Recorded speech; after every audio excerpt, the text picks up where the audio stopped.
You know, there are these moments in history that are so huge, they feel like the world just stops. For the very first community of Muslims, that day came when the Prophet Muhammad passed away. Suddenly, the revelation, that direct connection to the heavens, it was over. The world must have felt incredibly quiet. So let's get into how this small community navigated the day their entire world was turned upside down. This quote from the historian Ibn Ishaq, it just hits you, right? It perfectly captures the feeling in the air. This wasn't just sadness, it was a profound, disorienting kind of loss. Imagine your only guide, your only light in the darkness is suddenly gone. That's what they were feeling, a total state of shock. And right on the heels of that grief came this huge, practical crisis. The man who was their spiritual guide, their political leader, their judge, he was gone. And that left a massive vacuum right at the very heart of their new society. The question was immediate. What now? To really understand how they managed to get through this, we have to first appreciate the sheer scale of the shock. They called it the Great Calamity, and believe me, it was for a very, very good reason. The entire city of Medina was just paralyzed. People were stunned, confused, totally lost for words.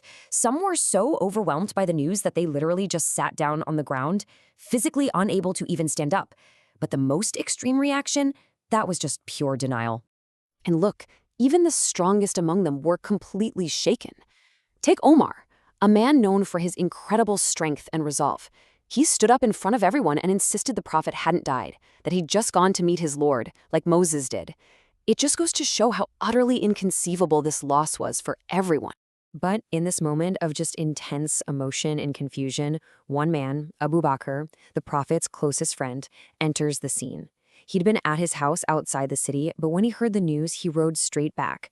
And with this incredible composure, he was about to anchor the entire community. After confirming the news for himself, Abu Bakr stood before the people and spoke these powerful, game-changing words. The statement was just a masterful course correction. It was a firm, clear reminder of what their faith was truly about. It wasn't about the man, the messenger. It was about the eternal God who sent him. And he didn't stop there. He immediately recited this verse from the Quran. Now, this was a verse they all knew, but in their grief, it's like they'd completely forgotten it. It reminded them that all prophets are mortal, but the divine truth, that's eternal. And that question it poses is so direct, so sharp. Is your faith so fragile that it would crumble with the death of one man? The impact was immediate, and it was profound. Umar himself said that when he heard Abu Bakr recite that verse, it was as if he was hearing it for the very first time. His legs literally gave out from under him, and he fell to the ground. That was the moment he and the community finally accepted the devastating truth. The denial was broken. So here's the core lesson, the crucial takeaway from this whole first scene. The number one lesson was about the very nature of faith. Abu Bakr's wisdom just hammered home this point. Your ultimate allegiance, your servitude, it's to God, the ever-living creator, not to any mortal creation, no matter how much you love them. Okay, so as the emotional shock finally started to wear off, a whole new crisis was brewing.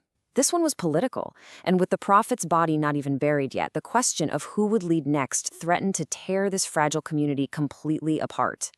So you've got two main groups here at the center of this. On one side, you have the Ansar, the helpers, who were the native people of Medina. On the other, the Muhajireen, the immigrants, who had fled Mecca with the prophet. The Ansar had gathered at a place called Saqeefah to pick a leader from their own ranks, feeling it was their right. And when the Muhajireen heard about it, they had to rush over to prevent a split. Now, this whole situation could have easily blown up into a bitter power struggle. But what happened instead was just a masterclass in how to resolve conflict, and it was all rooted in the teachings of the prophet himself. Abu Bakr stepped up, but not with an iron fist. His strategy was brilliant. First, he just listened. He let the Ansar say everything they needed to say. Then, and this is the key, instead of arguing with them, he started by praising them, affirming their high status and all the good they'd done. This whole idea of honoring the people you disagree with, well, that's a technique he learned directly from the prophet, and it was the absolute key to finding a way forward together. And he didn't just use his own words, which was so smart.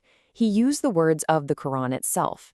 He recited verses that called the Muhajireen the truthful for sacrificing everything, and at the same time called the Ansar the successful for welcoming them with open arms. By rooting his whole argument in Scripture, he reminded everybody of their shared identity, of their brotherhood in the eyes of God. This incredibly wise and gentle approach just completely diffused all the tension in the room. It paved the way for everyone to come together and find a solution. So after Abu Bakr made his case, arguing that leadership should stay with the Prophet's tribe for stability, he humbly nominated 2 other companions for the role. But Umar would have none of it.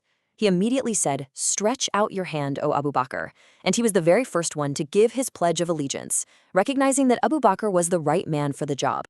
And just like that, what could have been a moment of permanent division became this incredible moment of unity. Once Umar gave his pledge, the rest of the Muhajireen and, this is the crucial part, the Ansar all followed. The crisis was over. The community was whole again.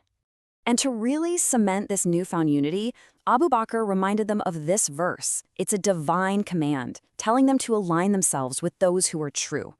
In that context, it was this powerful call to unite behind the principles of their faith and the leader who could best uphold them. This entire story, from the grief to the political crisis, it shows a community weathering an unbelievable storm by holding tight to its core principles. When they were faced with overwhelming grief and the threat of political division, they turned back to their shared faith to find the answers.